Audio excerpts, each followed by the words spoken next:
Hey guys, India வலிக்கிறதுக்காக சைனாவும் பாகிஸ்தானும் சேர்ந்து ஒரு ட்ரோன் வார்ஃபேர் ஈடுபட்டாங்க. உங்களுக்கு எத்தனை பேர் தெரியும்? ஸோ சைனாவும் பாகிஸ்தானும் இப்போ என்ன பண்ணியிருக்காங்க, ஹை ஆல்டிடியூட் ஸ்வாம் ட்ரோன்ஸ் கிரியேட் பண்ணலாம்னு சொல்லிட்டு அவங்களோட முடிவு தெரிவிச்சிருக்காங்க. ஸோ இதனால் இந்தியாவுக்கு என்ன பிரச்சனை வாங்க இந்த வீடியோ கலர் பார்த்து முடிச்சிடலாம். Okay guys, my name is Akash. வாங்க வீடியோ கலர் போகலாம்.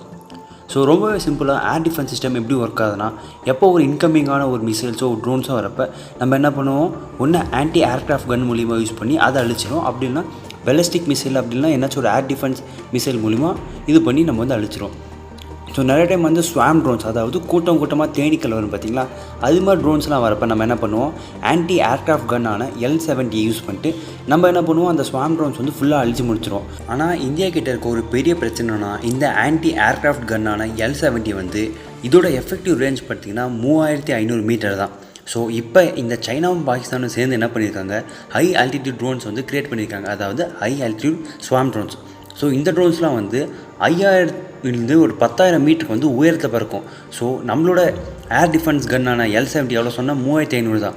இது அதோட 1.5 டைம்ஸ் அதிக உயரத்தை பறக்கிறதுனால நம்ம என்ன பண்ணுவோம், ஷூட் பண்ணி அதாவது ஆன்டி ஏர்க்ராஃப்ட் கன்னை வச்சு ஷூட் பண்ணி அதில் இருக்க புல்லட்ஸ்லாம் வேஸ்ட் ஆகிடும். ஸோ வேஸ்ட் ஆகிட்ட அப்புறம் நெக்ஸ்ட் என்ன பண்ணுவாங்க, நம்ம surface to air missile launch பண்ணுவோம். அதாவது ஆகாஷும் அதே மாதிரி MRSAM, அதாவது medium range surface to air மிசைலும் S-400 லான்ச் பண்ணி என்னாகும், நம்மளோட மிசைல்ஸ்லாம் ஃபுல்லாக டிப்ளிக்டட், அதாவது எல்லா மிசைல்ஸுமே காலியிடும். ஸோ இப்போ மிசைல்ஸ்லாம் காலியிட்ட அப்புறம் சைனாவும் பாகிஸ்தானும் சேர்ந்து என்ன பண்ணுவாங்க, நிறைய மிசைல்ஸ்லாம் இந்தியாவை நோக்கி லான்ச் பண்ணுவாங்க. அதாவது பாகிஸ்தானில் நம்ம எடுத்துக்கிட்டால் பாபர் அப்படின்ற மிசைல் சிஸ்டம் இருக்குது. அதே மாதிரி ஷாஹின் சீரியஸ் சொல்லிட்டு ஒரு சீரிஸ் இருக்குது.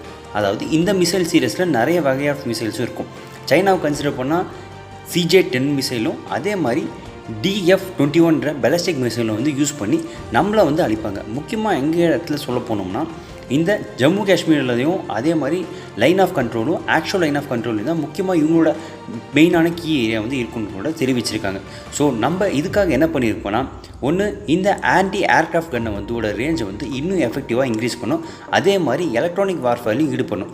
ரொம்ப சிம்பிள் தான். இப்போ நீங்கள் ஒரு டார்ச் லைட் ஒரு ட்ரோன் மேலே அடித்தா அது ஆஃப் ஆகுமா? ஆஃப் ஆகாது. பட் இந்தியாவில் இருக்க சில DRDO அமைப்பு என்ன பண்ணியிருக்காங்க, அட்வான்ஸான ஒரு எலக்ட்ரானிக் வார்ஃபேர் கிரியேட் பண்ணி அந்த எலக்ட்ரிக் வேவ்ஸ், அதாவது அந்த எலக்ட்ரானிக் சிக்னல்ஸ் சென்ட் பண்ணாலே ட்ரோன்ஸ் ஆட்டோமேட்டிக்காக டெஸ்ட் ஆகிட்டு கீழே இருக்கிற மாதிரி கண்டுபிடிச்சிருக்காங்க.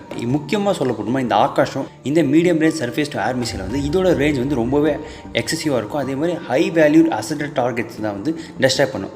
ஆகாஷ் சொல்ல போனீங்கன்னா 25 கிலோமீட்டரும், medium range surface to air missile 70-100 கிலோமீட்டருக்கு இடைப்பட்ட இருக்க ரேஞ்சில் தான் அழிக்குன்றது தெரிவிச்சிருக்காங்க.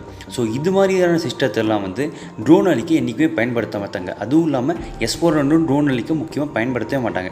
ஸோ இந்த எலக்ட்ரானிக் வார்ஃபேர் சிஸ்டமும் இந்த L-70 ஏர் டிஃபென்ஸ் கன்னும் அதே மாதிரி ZU-23 2B ஏர் டிஃபென்ஸ் கன்னும் இன்னும் இதோட எஃபெக்டிவான ரேஞ்சை இன்க்ரீஸ் பண்ணுற மாதிரியும் DRDO அமைப்பு ஒர்க் பண்ணியிருப்பாங்க நான் நம்புகிறேன். ஸோ கைஸ், அவ்வளோதான் வீடியோ முடிஞ்சு. ஸோ இதை பற்றி உங்களோட கருத்துக்களை கமெண்ட் செக்ஷனில் தெரிவிங்க. Tata, bye by.